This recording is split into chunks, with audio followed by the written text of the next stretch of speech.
Hi friends, good morning. Welcome to my channel. ಇನ್ನು ಇವತ್ತು ಬಂದು ಗುರುವಾರ. ಇನ್ನು ಗುರುವಾರದ ವ್ಲಾಗ್ ನಿಮ್ಮ ಹತ್ರ ಶೇರ್ ಮಾಡ್ಕೊಳ್ತಾ ಇದ್ದೀನಿ. ಇನ್ನು ನಾನು ಊರಿಗೆ ಬಂದಿದ್ದೀನಿ, ನಮ್ಮೂರಿಗೆ.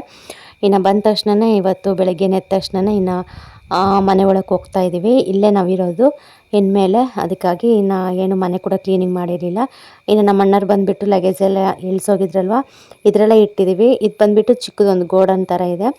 ಮುಂಚೆ ಇಲ್ಲಿ ಹೊಲ ಎಲ್ಲ ತೊಗೊಬೇಕಾದ್ರೆ ಓನರ್ ಎಲ್ಲ ಕೂಡ ಸ್ಟಾರ್ಟಿಂಗ್ ಈ ಥರ ಗೋಡನ್ನಲ್ಲೆಲ್ಲ ಇದ್ಬಿಟ್ಟು ಆಮೇಲೆ ಅಲ್ಲಿ ಒಂದು ಮನೆ ಇದೆ ಅಲ್ವಾ, ದೊಡ್ಡ ಮನೆ, ಅದು ಕಟ್ಸಿರೋದು. ಮುಂಚೆ ಫ್ಯಾಮಿಲಿ ಎಲ್ಲ ಇದೇ ಮನೆಯಲ್ಲೇ ಇದ್ದಿದ್ದು. ಹಾಗಾಗಿ ಇದರಲ್ಲೆಲ್ಲ ಫುಲ್ಲು ಹಳೆ ಸಾಮಾನು ಅದೆಲ್ಲ ಕೂಡ ಹಾಕಿದ್ರು ಇಷ್ಟು ದಿನ. ಇವಾಗ ಇದರಲ್ಲೇ ಇರೋಣ ಅಂತ ಹೇಳ್ಬಿಟ್ಟು ನಾವು ಇದನ್ನೆಲ್ಲ ಕ್ಲೀನ್ ಮಾಡ್ಕೊಳ್ಳೋಣ ಅಂತ ಹೇಳಿ ನಾವು ಫಿಕ್ಸ್ ಆಗಿದ್ವಿ. ಇದು ಕೂಡ ತುಂಬ ಚೆನ್ನಾಗಿದೆ ಜಾಗ, ಮಾತ್ರ ನಿಜವಾಗ್ಲೂ. ಸೆಲ್ಫ್ ಇಟ್ಟಿದ್ದಾರೆ, ಪರವಾಗಿಲ್ಲ. ಒಂದು 4 ಬಂಡೆ ಹಾಕಿದ್ದಾರೆ. ಏನು ಮಾಡೋದು, ಕಿಟಿಗೆ ಇಲ್ಲ. ಒಂದು ಕಿಟಿಗೆ ಇದ್ದಿದ್ರೆ ಚೆನ್ನಾಗಿರ್ತಿತ್ತು ಅನಿಸುತ್ತೆ. ಕಿಟಿಗೆ ಒಂದಿಲ್ಲ ಅಷ್ಟೇ. ಅದು ಬಿಟ್ರಂತೂ ಇನ್ನು ಮನೆ ಮಾತ್ರ ತುಂಬ ಚೆನ್ನಾಗಿದೆ. ಇನ್ನು ಎಂಥ ಮಳೆ ಬರಲಿ ಗಾಳಿ ಬರಲಿ ಏನು ಕೂಡ ಪ್ರಾಬ್ಲಮ್ ಆಗೋಲ್ಲ, ಅಷ್ಟು ಚೆನ್ನಾಗಿ ಕಟ್ಸಿದ್ದಾರೆ. ಇನ್ನೊಂದು ವಿಷಯ, ಸಿಕ್ಕಾಪಟ್ಟೆ ಇಲಿಗಳಿದ್ದಾವೆ. ಇಲಿಗಳದ್ದು ಒಂಥರ ಯೋಚನೆ ಆಗ್ತಾಯಿದೆ ಹೆಂಗಪ್ಪ ಅಂತ ಹೇಳ್ಬಿಟ್ಟು. ಇನ್ನು ಮೊನ್ನೆ ಲಗೇಜೆಲ್ಲ ಇಳಿಸೋಗಿದ್ದಾರೆ, ಮತ್ತು ಚೀಲಕ್ಕೆಲ್ಲ ಹತ್ಬಿಟ್ಟು ಸುಮ್ಮನೆ ಚೀಲಗಳೆಲ್ಲ ಕಡ್ದು ಬಿಸಾಕ್ಬಿಟ್ಟಿದ್ದಾವೆ. ಅಷ್ಟು ಇಲಿ ಇದ್ದಾವೆ, ಸಿಕ್ಕಾಪಟ್ಟೆ ಇಲಿ ಇದ್ದಾವೆ, ಹೇಳೋದಕ್ಕಾಗೋದಿಲ್ಲ. ನಾನು ಒಂದು ಸತಿ ವೀಡಿಯೋದಲ್ಲಿ ತೋರಿಸಿದ್ದೆ ಅನಿಸುತ್ತೆ, ಎಷ್ಟೊಂದು ಇಲಿ ಇದ್ದವು ಅಂತ ಹೇಳಿ. ಅಷ್ಟು ಇಲಿ ಇದ್ದಾವೆ, ಸಿಕ್ಕಾಪಟ್ಟೆ ಇದ್ದಾವೆ. ಅವಕ್ಕೆಲ್ಲ ಹೆಂಗೆ ಮಾಡ್ಬೇಕು ಅನ್ನೋದೇ ಅರ್ಥ ಆಗ್ತಿಲ್ಲ ನಮಗಂತೂ. ಇನ್ನು ನೋಡ್ಬೋದು ಯಾವ ಥರ ಇದೆ ಅಂತ ಹೇಳಿಬಿಟ್ಟು. ಇನ್ನು ಇವೆಲ್ಲ ಕೂಡ ಕ್ಲೀನ್ ಮಾಡೋಣ ಅಂತ ಹೇಳಿ ಇವತ್ತು ಫಿಕ್ಸ್ ಆಗಿದ್ವಿ. ಇನ್ನು ಫಸ್ಟ್ ಮನೆಗೆ ಹೋಗಿ ಬಂದುಬಿಟ್ಟು ಆಮೇಲೆ ನೋಡ್ಕೊಳ್ಳೋಣ, ನಿಧಾನಕ್ಕೆ ಊಟ ಎಲ್ಲ ಮಾಡ್ಕೊಂಬಂದಂತ ಹೇಳಿ ಇನ್ನು ನಾನು ಮತ್ತು ನಮ್ಮ ಮನೆಯವರು ಗುಂಡೆನ ಹೊರಡ್ತಾ ಇದ್ದೀವಿ. ಇನ್ನು ಹೋಗೋಕ್ಕೆ ಮುಂಚೆ ಇಲ್ಲಿ ಎಲ್ಲ ನೀರು ತುಂಬಿಸೋಗೋಣ, ಬಂದ ತಕ್ಷಣ ಎಲ್ಲ ಕ್ಲೀನಿಂಗ್ ಸ್ಟಾರ್ಟ್ ಮಾಡೋಣ ಅಂತ ಹೇಳಿ ಇನ್ನು ಡ್ರಮ್ ಕೂಡ ಇಟ್ಬಿಟ್ಟು ನಮ್ಮ ಮನೆಯವರು ಪೈಪ್ ಹಾಕಿದ್ರು, ನೀರೆಲ್ಲ ಹೋಗಲಿ ಅಂತೇಳ್ಬಿಟ್ಟು. ಇನ್ನು ನಾವು ಬಂದುಬಿಟ್ಟು ಇನ್ನು ಮನೆಗೆ ಬಂದ್ವಿ. ಇನ್ನು ಮನೆಗೆ ಬಂದ ತಕ್ಷಣ ನಾವು ಬರೋಕ್ಕಿಂತ ಮುಂಚೆನೇ ಜಸ್ಟ್ ಅತ್ತೆಗೂ ನಮಗೂ ಮಿಸ್ ಆಯಿತು. ಇನ್ನು ಅತ್ತೆ ಬಂದುಬಿಟ್ಟು ಊರಿಗೆ ಹೋದ್ರು ಅವರು. ಇನ್ನು ದುರ್ಗದಲ್ಲಿ ರಿಲೇಷನ್ ನಾಮಕರಣ ಇದೆ ಅಂತ ಹೇಳ್ಬಿಟ್ಟು ಅವರು ದುರ್ಗಕ್ಕೆ ಹೋದರು. ಇನ್ನು ನಾವು ಇವಾಗ ಮನೇಲಿರೋದು. ಇನ್ನು ಪವಿತ್ರ ಬಂದುಬಿಟ್ಟು ಅಡುಗೆ ಕೆಲಸ ಸ್ಟಾರ್ಟ್ ಮಾಡಿದ್ಲು. ಇವತ್ತು ಬಂದುಬಿಟ್ಟು ಸಿಂಪಲ್ಲಾಗಿ ನುಗ್ಗೆಕಾಯಿ ಸಾಂಬಾರು, ಅನ್ನ, ಮುದ್ದೆ ಬೆಳಗ್ಗೆ. ಇನ್ನು ನುಗ್ಗೆಕಾಯಿ ಮತ್ತು ಬದನೆಕಾಯಿ ಕೊಯ್ದು ಹಾಕ್ಬಿಟ್ಟು ಇನ್ನು ಸಾಂಬಾರು ಮಾಡಿದ್ಲು. ತುಂಬ ಚೆನ್ನಾಗಿತ್ತು ಟೇಸ್ಟ್ ಕೂಡ. ಇನ್ನು ಎಳೆ ನುಗ್ಗೆಕಾಯಿ ಇಲ್ಲೇ ತೋಟದಲ್ಲೇ ಸಿಗ್ತಾವೆ ನುಗ್ಗೆಕಾಯಿ ಕೂಡ, ಅದೇನು ಕೊಂಡ್ಕೊಳೋದೇನಿಲ್ಲ. ತುಂಬ ಮನೆ ಹತ್ರ ಕೂಡ ಅಲ್ಲೊಂದು ನುಗ್ಗೆ ಮರ ಕೂಡ ಇರ್ತವೆ. ಸದ್ಯಕ್ಕೆ ಹೊಲದಲ್ಲಿ ಒಂದು 3-4 ಏನೋ ನುಗ್ಗೆ ಮರ ಇದ್ದಾವೆ. ಅದರಲ್ಲೇ ಇದ್ವೇ ಕಿತ್ಕೊಂಡ್ಬಂದಿರ್ತಾರೆ. ಅದಕ್ಕೆ ಸಾಂಬಾರೆಲ್ಲ ರೆಡಿ ಮಾಡ್ತಾಯಿದ್ದಾಳೆ ಇಲ್ಲಿ. ಇನ್ನು ಮಕ್ಕಳು ಕೂಡ ಆಟಾಡ್ಕೊಂಡಿದ್ರು. ಇನ್ನು ಅತ್ತೆ ಊರಿಗೆ ಹೋಗಿದ್ರು. ಇನ್ನು ನಾವೇನೇ ಇವಾಗ. ಇನ್ನು ಮನೆ ವಿಷಯಕ್ಕೆ ಬಂದ್ರಂತೂ ನಾವು ಏನೋ ಅಂದ್ಕೊಂಡ್ವಿ, ಬಟ್ ಸಿಕ್ಕಾಪಟ್ಟೆ ಧೂಳು, ಸಿಕ್ಕಾಪಟ್ಟೆ ಇದು. ಸುಮಾರು ಅಂದ್ರೂ ಒಂದು 4 ವರ್ಷ ಆಯ್ತು ಅನ್ಸುತ್ತೆ ಅದು ಓಪನ್ ಮಾಡೇ ಇಲ್ಲ ಡೋರು. ಅಷ್ಟು ಸುಮ್ಮನೆ ಏನೋ ಏನಾದರೂ ಬೇಕು ಅಂದರೆ ಮಾತ್ರ ಓಪನ್ ಮಾಡೋದು, ಮತ್ತು ಬೀಗ ಹಾಕೋದು. ಅದಕ್ಕೆ ಇಲಿ ಅಂದರೆ ಸಿಕ್ಕಾಪಟ್ಟೆ ಇಲಿ ಅಲ್ವಾ, ಸುಮ್ಮನೆ ಪಿಚ್ಚಿಗೆ ಹಾಕಿತ್ತು ಅಂದರೆ ಇನ್ನು ಕೇಳೋದು ಬೇಡ, ಅಷ್ಟು ಗಲೀಜು ಮಾಡಿಬಿಟ್ಟಿದ್ವು. ಸ್ಮೆಲ್ಲು ಅಂದರೆ ಸಿಕ್ಕಾಪಟ್ಟೆ ಸ್ಮೆಲ್ಲು. ಆ ಸ್ಮೆಲ್ಲಿಗೆ ನನಗೆ ತಲೆ ಗಿರೋ ಅನ್ನೋ ಥರ ಅನಿಸ್ಬಿಡ್ತು, ಅಷ್ಟು ಸ್ಮೆಲ್ ಬರ್ತಾಯಿತ್ತು. ಸುಮ್ಮನೆ ಅದೆಲ್ಲ ಕೂಡ ಕ್ಲೀನ್ ಮಾಡಬೇಕು ಅಂತ ಹೇಳಿ ಇನ್ನು ವಾಪಸ್ ಮನೆಗೆ ಬಂದಿದ್ವಲ್ಲ, ಹೋಗೋಣ ಅಂತ ಹೇಳ್ಬಿಟ್ಟು ಇನ್ನು ಇವತ್ತು ಬಂದುಬಿಟ್ಟು ನನ್ನ ಮಗ ಪಾಪ ಫಸ್ಟ್ನೇ ದಿನವೇ ಅಂಗನವಾಡಿಗೆ ಹೋಗ್ತೀನಂತ ಪಾಪ ಖುಷಿಯಾಗಿ ಧನುಜ್ ಜೊತೆ ಹೊರಟಿದ್ದ. ನಾವು ಬಂದುಬಿಟ್ಟು ಸೋಮವಾರದಿಂದ ಹೋಗುವಂತೆ ಬಿಡು ಅಂತಂದರೆ ಅವನ್ನೇ ಕೇಳಿಲ್ಲ. ಇಲ್ಲ, ನಾನು ಹೋಗ್ತೀನಿ ಅಂತ ಹೇಳಿಬಿಟ್ಟು ರೆಡಿಯಾಗಿ ನಿಂತಿದ್ದ. ಇನ್ನು ಮಕ್ಕಳ ರೆಡಿ ಮಾಡಿಸ್ಬಿಟ್ಟು ಇನ್ನು ಊಟ ಮಾಡಿಸಿ ಅವ್ರನ್ನ ಇನ್ನು ಕಳ್ಸೋದಕ್ಕೆ ರೆಡಿ ಮಾಡಿದ್ವಿ. ಇಲ್ಲಿ ನೋಡ್ಬೋದು ಡ್ರೆಸ್ ಕೂಡ ಚೇಂಜ್ ಆಗಿದೆ. ಇನ್ನು ಧನು ಹಾಕ್ಕೊಂಡಿರೋ ಬಟ್ಟೆ ನನಗೆ ಬೇಕು ಅಂತ ಹಠ ಮಾಡ್ತಾಯಿದ್ದ. ಇನ್ನು ಬಿಡು ಅಂತೇಳ್ಬಿಟ್ಟು ಇನ್ನು ಎಕ್ಸ್ಚೇಂಜ್ ಮಾಡಿಸಿದ್ವಿ ಇಬ್ಬರು ಕೂಡ. ಈ ಕಡೆ ಬಂದುಬಿಟ್ಟು ಇನ್ನು ಪವಿತ್ರ ಒಂದು ಸ್ವಲ್ಪ ಮಕ್ಕಳದು ಮತ್ತು ಅವ್ರದ್ದು ಬಟ್ಟೆ ಎಲ್ಲ ಇತ್ತು, ಇನ್ನು ನೆನೆಸಿಟ್ಟಿದ್ದಾಳೆ. ನಾನು ಬಂದುಬಿಟ್ಟು ತುಂಬ ವರ್ಷ ಆಯಿತು, ಒಂದು 6 ವರ್ಷ ಆಯಿತು ಅನಿಸುತ್ತೆ ನಾನು ಡ್ರಮ್ಮಲ್ಲೆಲ್ಲ ಪ್ಯಾಕ್ ಮಾಡಿ ಇಟ್ಟಿರೋದು ಎಲ್ಲ ಪಾತ್ರೆ ಸಾಮಾನೆಲ್ಲ ಕೂಡ. ಇದು ಬಂದುಬಿಟ್ಟು ನಾನು ಬೆಂಗಳೂರಲ್ಲಿದ್ದಾಗ ಪಟಾಕಿ ಚೀಟಿ ಎಲ್ಲ ಹಾಕ್ಕೊಂಡ್ಬಿಟ್ಟು ಬಾಕ್ಸು ಮತ್ತು ಪಾತ್ರೆಗಳು ಏನೇನು ಬೇಕು ಐಟಮ್ ಎಲ್ಲ ತೊಗೊಂಡಿದ್ದೆ ಆವಾಗ. ಇನ್ನು ನಾವು ಬೆಂಗಳೂರೆಲ್ಲ ಖಾಲಿ ಮಾಡ್ಕೊಂಬಂದಾಗ ಹಂಗೆ ತೊಗೊಂಬಂದು ಇಲ್ಲೇ ಇಟ್ಟಿದ್ದೆ, ಏನೂ ಕೂಡ ಯೂಸ್ ಮಾಡಿಲ್ಲ ಇದರಲ್ಲಿ. ಇನ್ನು ಸ್ವಲ್ಪ ಐಟಮ್ ಎಲ್ಲ ಇತ್ತು, ನನಗೆ ಮರ್ತೋಗಿತ್ತು ಏನಿದೆ ಏನಿಲ್ಲ ಅಂತ ಹೇಳ್ಬಿಟ್ಟು. ಎಲ್ಲ ನೋಡ್ತಾ ಇದ್ದೀನಿ, ತುಂಬ ವರ್ಷ ಬೇರೆ ಆಯಿತು, ಏನಾದರೂ ತುಕ್ಕು ಹಿಡಿದಿದೆಯೋ ಇಲ್ಲ ಏನಾದರೂ ತೂತ್ಪಾತ ಆಗಿದೆಯೋ, ಪಾತ್ರೆಗಳೆಲ್ಲ ಹೊಸ ಪಾತ್ರೆ ಇದ್ದು ಅಂತ ಹೇಳ್ಬಿಟ್ಟು ಇವತ್ತು ಫೈನಲಿ ನೋಡೋಣ ಅಂತ ಹೇಳ್ಬಿಟ್ಟು ಇನ್ನೆಲ್ಲ ತೆಗಿತಾ ಇದ್ದೀನಿ. ಇನ್ನು ತೆಗೆದ್ಬಿಟ್ಟು ಇದೆಲ್ಲ ನೋಡಿಬಿಟ್ಟು ಮತ್ತು 2 ಚೀಲಕ್ಕೆ ಅವು ಕೂಡ 2 ಚೀಲ ಆದವು.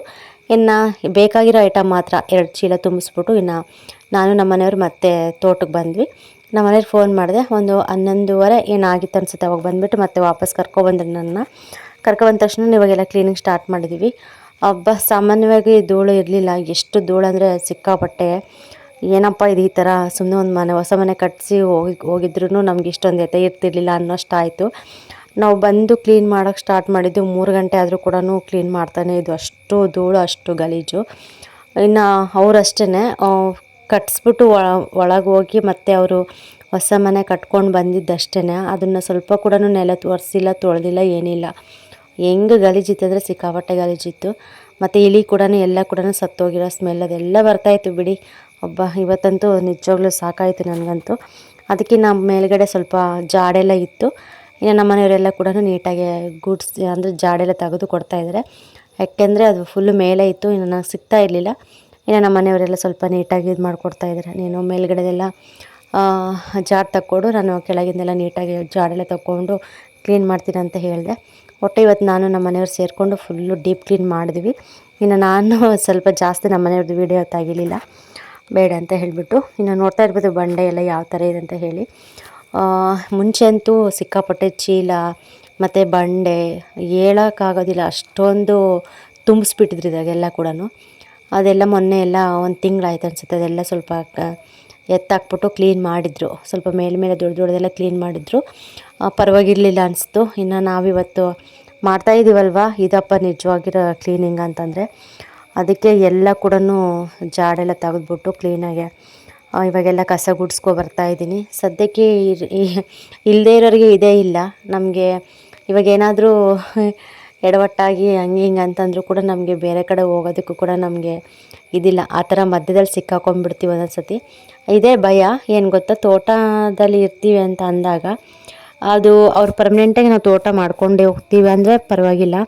ಇಲ್ಲ ನಾವು ಸೇಲ್ಗೆ ಇಟ್ಟಿದ್ದೀವಿ, ಸೇಲ್ ಮಾಡ್ತೀವಿ, ಬೇರೆಯವ್ರು ತೊಗೊತಾರೆ ಅಂದಾಗ ನಮಗೆ ಒಂಥರ ಜೀವನೇ ಬಾಯಿಗೆ ಬಂದಂಗೆ ಆಗುತ್ತೆ. ಅಷ್ಟು ಭಯ ಅನಿಸ್ಬಿಡುತ್ತೆ, ಹೆಂಗೋ ಏನೋ ಎತ್ತ ಅಂತೇಳ್ಬಿಟ್ಟು. ಅದಕ್ಕೆ ಇಷ್ಟು ವರ್ಷ ನಾವು ಕಾಯಬೇಕಾಯಿತು. ಇನ್ನು ಫೈನಲಿ ನಾವು ಇವಾಗ ಇದ್ದರೆ ಇದೇ ಮನೇಲಿ ಇರ್ತೀವಿ. ಫಸ್ಟ್ ಎಲ್ಲ ಕ್ಲೀನ್ ಮಾಡಿಬಿಟ್ಟು ಆಮೇಲೆ ಇಲಿದು ಸ್ವಲ್ಪ ಕೆಲಸ ಇದೆ, ಇಲಿ ಎಲ್ಲ ಓಡಿಸ್ಬೇಕು. ಅದೆಲ್ಲ ಓಡಿಸಿದ್ಮೇಲೆ ಮತ್ತೆ ಹಾಲು ಉಗಿಸ್ಬಿಟ್ಟು ಹೋಗೋಣ ಅಂತ ಅಂದ್ಕೊಂಡಿದ್ವಿ. ನಾನೇನು ಅಂದ್ಕೊಂಡೆ ಅಂದರೆ ಶುಕ್ರವಾರನೇ ಬೆಳಗ್ಗೆನೇ ಹಾಲು ಉಗಿಸ್ಬಿಡೋಣ ಅಂತ ಅಂದ್ಕೊಂಡಿದ್ದೆ. ಬಟ್ ನಮ್ಮ ಮನೆಯವರು ಇದ್ಬಿಟ್ಟು ಬೇಡ, ಫಸ್ಟ್ ಇಲಿ ಎಲ್ಲ ಆದಷ್ಟು ಖಾಲಿ ಮಾಡಿಸ್ಬಿಡೋಣ, ಏನಾದರೂ ತಂದುಬಿಟ್ಟು ಇಟ್ಟು ಫಸ್ಟ್ ಹೋಗ್ಬಿಡ್ಲಿ, ಆಮೇಲೆ ನೋಡ್ಕೊಳೋಣ ನಿಧಾನಕ್ಕೆ ಅಂತ ಅಂದರು. ಅವ್ರು ಹೇಳೋದು ಸರಿ ಅಂತ ಅನ್ನಿಸ್ತು. ಯಾಕೆಂದರೆ ಅಷ್ಟು ಇಲಿಗಳಿದ್ದಾವೆ ಇಲ್ಲಿ. ಬೇಕಾದ್ರೆ ನೆಕ್ಸ್ಟ್ ವ್ಲಾಗಲ್ಲೆಲ್ಲ ತೋರಿಸ್ತೀನಿ. ಬೆಳಗಿನ ಜಾವ ಮತ್ತು ಹೋಗ್ಬಿಟ್ರಂತೂ ಸಿಕ್ಕಾಪಟ್ಟೆ ಇಲಿ ಇರ್ತವೆ. ಅವಾಗ ವೀಡಿಯೋ ಮಾಡಿ ತೋರಿಸ್ತೀನಿ ಯಾವ ಥರ ಇಲಿ ಇರ್ತವೆ ಅಂತ ಹೇಳಿ. ಅವು ಒಂದೊಂದು ಎಷ್ಟು ಸುಮ್ಮನೆ ಹೆಗ್ಗಣ ನೋಡ್ದಂಗೆ ಆಗ್ತಾಯಿರ್ತವೆ, ಅಷ್ಟು ದಪ್ಪ ಇಲಿಗಳು ಅಷ್ಟು ಇದ್ದಾವೆ. ನಾವು ಇವೆಲ್ಲ ಐಟಮ್ ಎಲ್ಲ ಇಲ್ಲೇ ಇಟ್ಟಿದ್ದೀವಲ್ವ, ಎಲ್ಲ ಚೀಲಕ್ಕೆ ಹಾಕಿ ಇಟ್ಟಿದ್ದೀವಿ. ಆದರೂ ಕೂಡ ಚೀಲ ಎಲ್ಲ ಕಡ್ದು ಆಗ್ತಾಯಿದ್ದಾವೆ.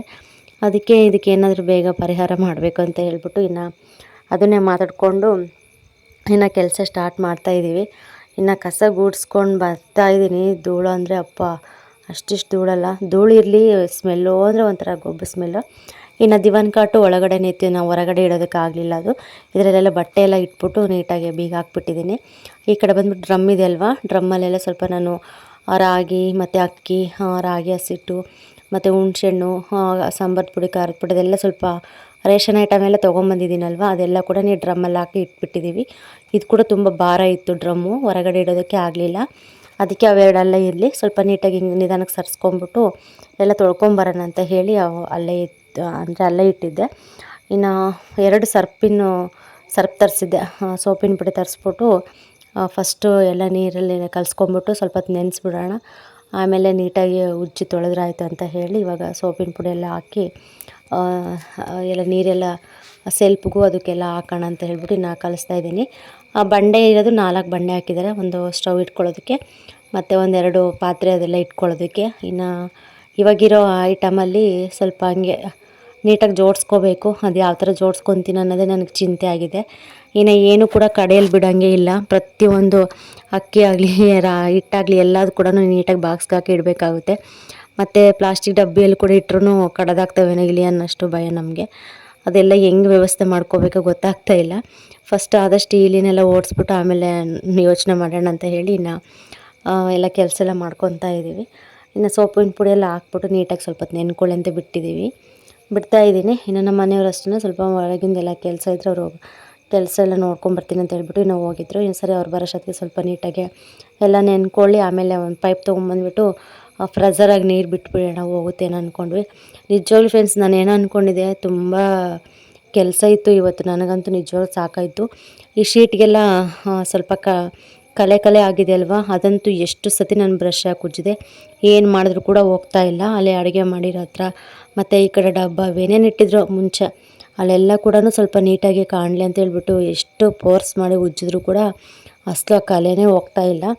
ಅದಕ್ಕೆ ಹೋದಷ್ಟು ಹೋಗಲಿ, ಇನ್ನೇನು ಮಾಡೋಕ್ಕಾಗುತ್ತೆ, ಹೋಗದೆ ಇರೋದನ್ನು ಇನ್ನು ಸುಮ್ಮನೆ ಯಾಕೆ ಅಂತ ಹೇಳಿಬಿಟ್ಟು ಆದಷ್ಟು ಫುಲ್ಲು ಫ್ರೆಝರ್ ಹಾಕಿ ನೀಟಾಗೆಲ್ಲ ಉಜ್ಕೊಂಡು ಬಂದೆ.